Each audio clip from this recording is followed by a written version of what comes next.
E aí, turma, tudo bem com vocês? Eu espero que sim. Vamos para a nossa última aula, aula de revisão, onde falarei aqui de dois assuntos que vai ter 80 a 90% na nossa prova, certo? Que assunto, professor? Equação do primeiro grau e equação do segundo grau. Esse assunto vai ser o assunto chave na nossa prova, tranquilo? Equação do primeiro grau, turma. Olha só. Toda equação eu preciso ter igualdade e incógnita. Toda equação eu preciso ter igualdade e incógnita. Então eu vou colocar aqui, ó, 2x é igual a 10. Então aqui eu tenho uma igualdade e eu tenho uma incógnita. O que é uma incógnita? Um valor desconhecido, certo? Olha só, todos os números que ficam do meu lado esquerdo da igualdade se chama primeiro membro, e o que fica do meu lado direito da igualdade se chama segundo membro. Tranquilo?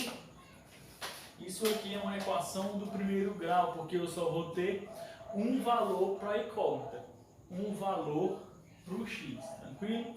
Olha só, falamos também de transposição de membros, né? E falamos sobre a transposição de membro, que é nada mais nada menos que o princípio aditivo, e a transposição de membro, que é o princípio multiplicativo. Como é, professor? Não lembro. Olha só, vou falar aqui o princípio aditivo, tá certo? Olha só, eu tenho aqui 2 mais x igual a 10. 2 mais x igual a 10. O princípio aditivo diz que se eu pegar esse 2, eu posso fazer a transposição de membro, tirar ele daqui, deixar apenas o x sozinho, porque é ele que eu quero encontrar. Mas para mim tirar esse 2 daqui e passar para o lado de 10, ele vai ter que mudar o seu sinal. O 2 ele está positivo, ele vai passar como negativo. E 10 menos 2 é 8. Então aqui, ó, encontrei o valor do meu x. Também, se esse número fosse negativo, tipo x menos 2 igual a 10. X menos 2 igual a 10. Isso significa o quê? Que esse 2 eu posso passar para lá, isolo o x, ele fica sozinho, né? Só que como ele está negativo, quando eu passo para lá, eu tenho que trocar o sinal dele. Então eu vou ficar com 10 mais 2. Então, o meu x vai ser quanto? O meu x vai ser 12, tranquilo? Isso aqui foi o princípio aditivo. Isso aqui é o princípio aditivo. Faço a transposição de membros usando o princípio aditivo. Tranquilo, turma? Beleza, né? Agora eu vou apagar aqui, porque nós mostraremos o princípio multiplicativo. Vou fazer a transposição de membros, entretanto eu irei usar o princípio multiplicativo. Olha só, eu tenho aqui esse exemplo aqui, ó, 2x igual a 10. Eu tenho aqui 2x igual a 10. E eu usarei aqui o princípio multiplicativo. Esse 2 está multiplicando, ele vai passar dividindo. Então eu deixo o x sozinho, 10 dividido por 2. E o meu x é quem? O meu x é 5. Tranquilo? Então eu usei aqui a transposição de membro, né? O 2 estava no primeiro membro, passou para o segundo, usando o princípio multiplicativo. Se ele está multiplicando e passou dividindo, também tem a opção de ele estar dividindo e passar o quê? Multiplicando, tranquilo? X sobre 2, ele está dividindo o x e ele vai passar multiplicando, ó. X é igual a 10 vezes 2. E o x vai ser quanto? O meu x vai ser 20. Então aqui eu fiz a transposição de membro, ele está no primeiro, passou para o segundo, e nós usamos aqui quem? O princípio multiplicativo. Princípio multiplicativo. Tranquilo? Show de bola. Agora nós partiremos aqui para a equação do segundo grau.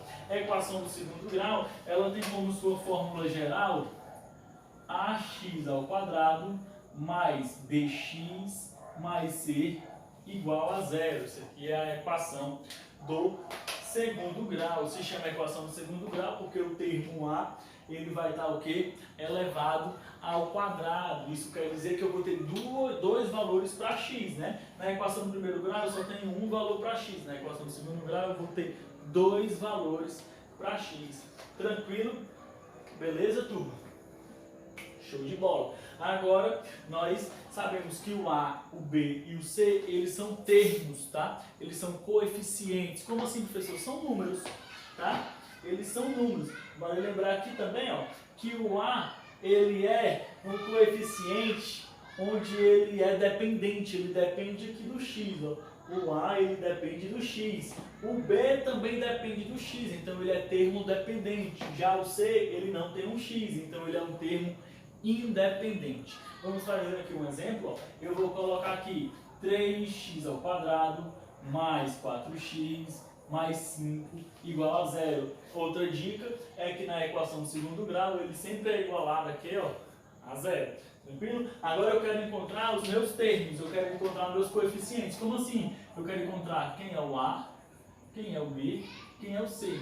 É simples, né, turma? Quem é o A? O A é o 3, ó. Olha só como é fácil. O B é o 4, né? Ele está acompanhado apenas de um x aqui, ó. E quem é o C? É o 5. Ele não tem um acompanhamento do x. Tranquilo? Isso aqui vale lembrar que é a equação geral, tá? É o termo geral de uma equação de segundo grau.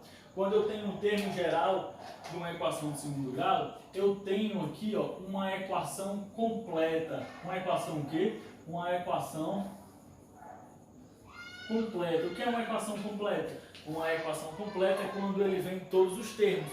Ele tem o termo A, ele tem aqui, né, o termo A, que vimos aqui do lado, tem o B e tem o C. Então ele é uma equação completa. Eu também tenho as equações incompletas. As equações incompletas é quando ele vem faltando um dos termos, menos o termo A, tá certo? Como assim, professor? Olha só, eu tenho aqui, deixa eu colocar logo com valor numérico. Eu tenho aqui, ó, 3x ao quadrado mais 3x ao quadrado mais 7x igual a zero. E eu tenho aqui outro exemplo de 2x ao quadrado menos 8 igual a zero. Olha só, nessa minha primeira equação aqui, a equação do segundo grau é assim, está elevada a 2, né? Se eu não tivesse elevado a 2, a minha equação não é do segundo grau. Então, observa aqui, eu tenho o A, tenho o B e está faltando quem? Está faltando o C, né? Então, esse C aqui, nós dizemos que ele é igual a zero. Então, isso aqui é uma equação incompleta. Por quê? Porque está faltando um dos meus termos, ok? E aqui, ó, eu tenho o A, que é o 2, tenho o C, que é menos 8, está faltando o quê? O B, né? Então eu digo que o B nessa equação é igual a zero. Então quando o B nessa equação é igual a zero, ele também é uma equação incompleta. Professor, não pode faltar o A? Não, porque se faltar o A, eu vou tirar tanto o 2, como eu vou tirar o x ao quadrado. Então se eu tirar o A, ó, ele vai deixar de ser uma equação do segundo grau e vai se tornar apenas uma equação do primeiro grau, onde vai apresentar apenas uma incógnita. Tranquilo, turma? Beleza? Show de bola. E nós temos também a fórmula de Bhaskara, né? Nós temos a fórmula de Bhaskara.